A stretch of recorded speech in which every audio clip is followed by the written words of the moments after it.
好，大家好。今日咧想講咧就係我哋點樣用 Amuse 呢個 platform 啊，去做啲EDA 數據，即係景聲度數據嘅分析。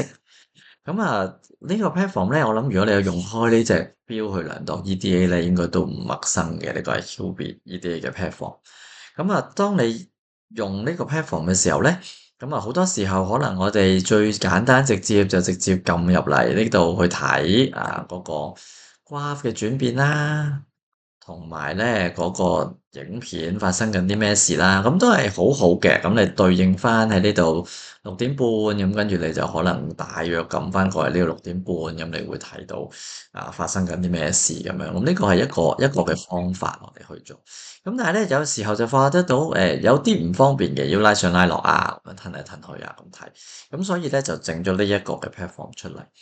好啦，咁咧由於時間關係咧，其實我哋已經下載咗咧6:04、6:03、4月28號嘅 CSV 啦，同埋個 video 落嚟噶啦。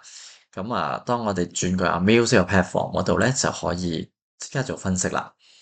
咁呢個 Amuse platform 喺邊嘅咧，就係 crest.hk/amuse。咁最頂你會見到一開始其實碌入嚟就會見到個課程啦。咁嚟緊喺澳門6月22號會做呢個課程嘅。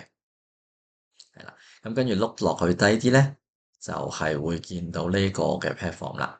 咁再低啲咧，就有個 classroom platform，即係做 group 嘅 analysis。咁嗰個咧可以稍後有時間再講，或者咧你有興趣自己 explore 下都得嘅。咁撳佢入嚟啦。OK，撳入去呢個 platform 咧，咁你有幾樣嘢可以入嘅。咁我哋入個小朋友名啦。咁你唔一定要入嘅，呢個你唔入都唔影響你之後嗰個分析嘅。跟住 date of birth 亦都係啦，咁你可以入可以唔入都得嘅。咁入咗佢就會幫你計埋佢係幾多歲啦。好啦，跟住咧就 load 嗰兩個 data 入去咯噃。咁頭先就係今日啦，我哋下載咗嘅就係呢兩個 data 啦。咁4月28號25年，咁佢個 file name 其實係嗰個 data 個 timestamp 同埋用邊隻表。Y2 就係我改俾呢隻錶嗰個名嚟嘅。亦都即係佢用，即係我記得呢個佢係用左手戴住嘅。咁我入低 left wrist 啦。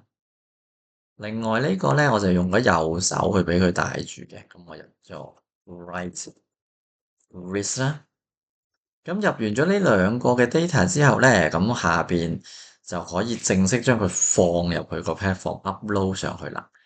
咁基本上咧，呢個 default 嘅 selection 都係啱嘅。column B 係個 timestamp，即係嗰個 CSV file 裏邊。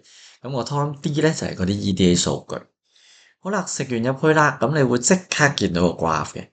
係啦，咁橙色呢條線咧，今日唔講住，呢個係個 SCR 嗰條線嚟嘅。你見到左手右手兩個 graph 啦，left 同 right wrist 喺下邊嗰個 label 呢度你都見到嘅。兩個個 pattern 好似嘅。好似有啲咩即係特別咧，就係其實應該要好似咧，就係其中一樣我哋覺得理想啲嘅狀況啦。似咧，亦都令到咧，我哋其實 upload 邊一個嘅 video 冇乜所謂嘅，係啦。咁呢個 video 其實係你一路 record EDA 一路錄低咗嗰個嘅 video 嚟嘅。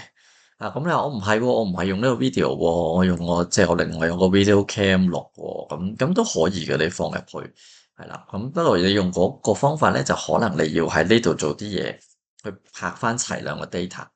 嗱，咁今日我就唔講個步驟。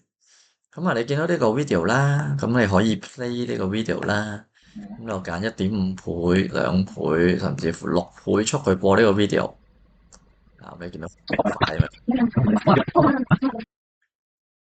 ？6倍速播。呢個就係佢嗰個 data 一路行緊啦。咁亦都係個 video 啦。你見到喺呢度啦，咁行緊啦。你可以即刻就度到下。咁佢喺度玩緊呢個上落去嘅活動咧，咦，個景色度似乎都唔係好高喎。咁我亦都諗到，即係要掛高啲係嘛，係每個景色度轉變可以多啲啦。咁但係呢咁樣褪嚟褪去，好似都有啲麻煩。我哋可以撳呢個 show video 呢個 button，咁個 video 咧就會喺度 show 出嚟噶啦。咁佢繼續用緊6倍速播啦，咁你可以校嘅個速度都係。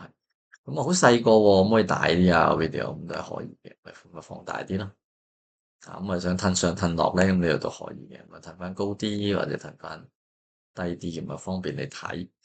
咁啊，咦，我特別想知，可能我停一停佢，我特別想知，咦，呢個 moment 發生啲咩事喎？呢個好似係個轉捩點嚟嘅喎，咁樣，咁我可以撳個掣啦，等個 video 就會跳咗嚟呢個位噶啦。咁啊，跟住哦，佢到最後又做緊啲咩咧？咁低嘅警醒度，咁啊，原來做緊啲呢啲 slime 嘅活動。咁啊，中間啲轉變係啲咩咧？呢個係用嚟即係幫我哋手做 analysis 啦。咁因為你一撳個 graph 咧，基本上個 video 咧就會跳去嗰一個位嘅。咁變咗，誒，好想知呢個 moment 發生咩事，咁呢個好似係一個 error 嚟，係咪咧？咁樣係發生咩事咧？咁我哋就可以即刻睇到啦。或者咧如果我想睇上升，咁我係睇佢開始上升個下，或者唔係喎，我想睇個頂點喎，頂點咧就好多時其實我哋係睇緊，咦，佢準備落去啦，即係準備回落啦，個 EDA 係發生緊啲咩事咧？係轉咗做一個咩嘅活動咧？或者係咪喺一個點樣嘅情緒狀態裏邊咧？咁我哋一撳個 graph 咧，個 video 就會跳去嗰個位，就令到方便咧，我哋可以咧咁樣去做呢個分析。好啦，咁咧呢個咧就係我哋今日呢段簡單短片咧去介紹呢個 platform 咧嘅內容啦。